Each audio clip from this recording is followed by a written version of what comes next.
Ukraine has been demanding advanced fighter jets from its Western allies for months now. While the US maintains that Ukraine does not need F-16s as of now, its neighbor Poland has offered 4 MiG-29 jets. Poland announced it will be sending these MiG-29 fighter jets to Kyiv in the coming days. The Polish President Andrzej Duda made the announcement. The MiGs transfer to Ukraine will be replaced at home with South Korean Fa-50 planes bought by Poland, followed by American F-35s.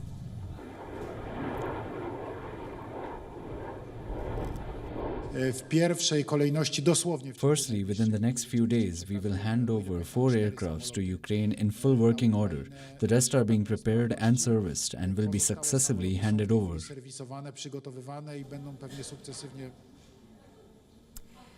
Earlier in the day, the Polish defense minister said Poland wanted to transfer MiG-29 planes to Ukraine within the framework of a larger coalition of countries.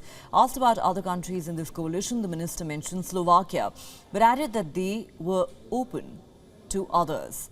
Last year, Poland's neighbor Slovakia had said it was willing to discuss sending MiG-29s to help replace losses to Ukraine's current stocks. However, no final decision has been made so far. MiG-29s are Soviet-era fighter jets. Although they are not as advanced as modern F-16s or Eurofighter Typhoons, they can be crucial for Ukraine's defense. For one, it helps replace Ukraine's lost stock. Also, Ukrainian fighter pilots are already trained to use MiG-29s. Hence, they could easily put these new jets to immediate use. Although Russia may see it as an escalation, fighter jets, unlike tanks, are fast-moving assets. They can inflict harm on the enemy from a distance. That too in a quick and effective way. There's also the risk of Ukraine using these not only for its defense but in offensive operations against Russia, that too on Russian soil. Meanwhile, on ground zero, the battle rages on in the eastern Ukrainian city of Bakhmut. Ukraine's military has released footage showing troops of the volunteer 1st Assault Battalion on the outskirts of the city. The video shows destroyed homes along the way and conditions on the front lines. The 1st Assault Battalion is a volunteer unit within the armed forces of Ukraine. It was created during the full-scale invasion that began in February last year.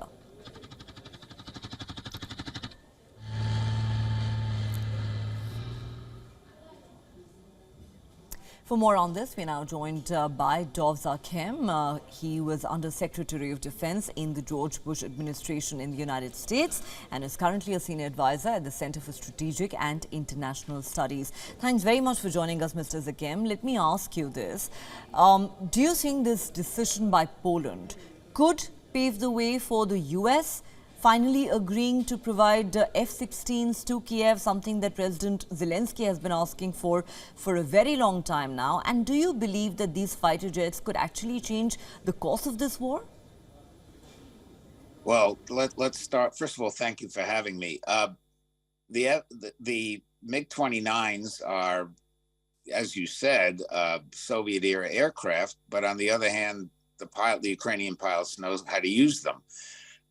I don't think that this is terribly much of an escalation because the Ukrainians have already had aircraft that have been transferred to them from NATO states.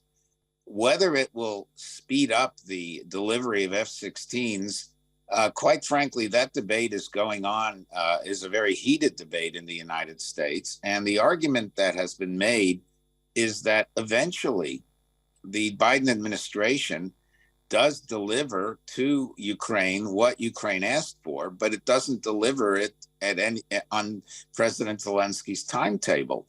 And we've seen that with armored personnel carriers. We've seen that with HIMARS. We've seen that with a number of systems. And so obviously, if indeed the Ukrainian pilots need training, why not do it sooner rather than later?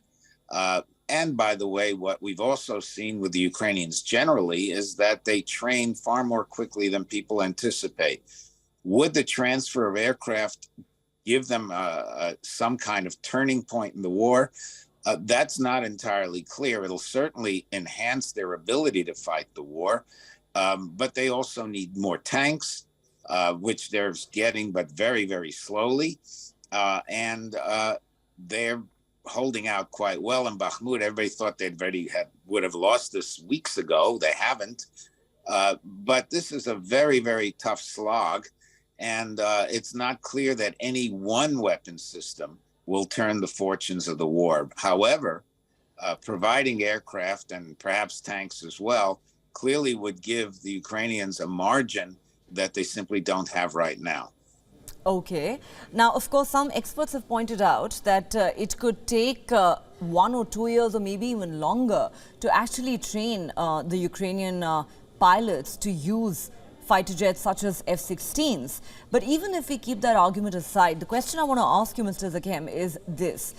With Poland now providing the MiG-29 fighter jets to Kyiv and possibly President Biden agreeing to providing F-16s to Kyiv at a later point, do you not believe that Russia is going to perceive it as an escalation and a serious provocation?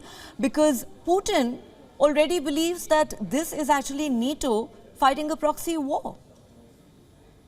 Well, every time we've provided something that we hadn't provided before, in theory, it was a provocation from Mr. Putin's perspective. But after all said and done, the biggest provocation of all was Mr. Putin invading Ukraine. And then, of course, we have the incident with the drone, the Reaper drone, the Reaper 9, that two Sukhoi 27s not only poured fuel on it, but then hit it and knocked it into the Black Sea. So, who's really in charge of provocations here? And oh, by the way, there may be some people who say that it'll take 2 years to train the Ukrainian pilots on F-16s. But first of all, it depends which F-16s. We've got a number of variants, some more simple, some more complicated. And second of all, these are not people who've not flown aircraft. They have flown aircraft. So I doubt very much whether it would take even 1 year to get them trained up. All right. Perhaps a lot depends really on how much longer this war is going to last. But Dov Zakhem, thank you so much for joining us here on WION and sharing your perspective with us. Well, thank you so much for having me.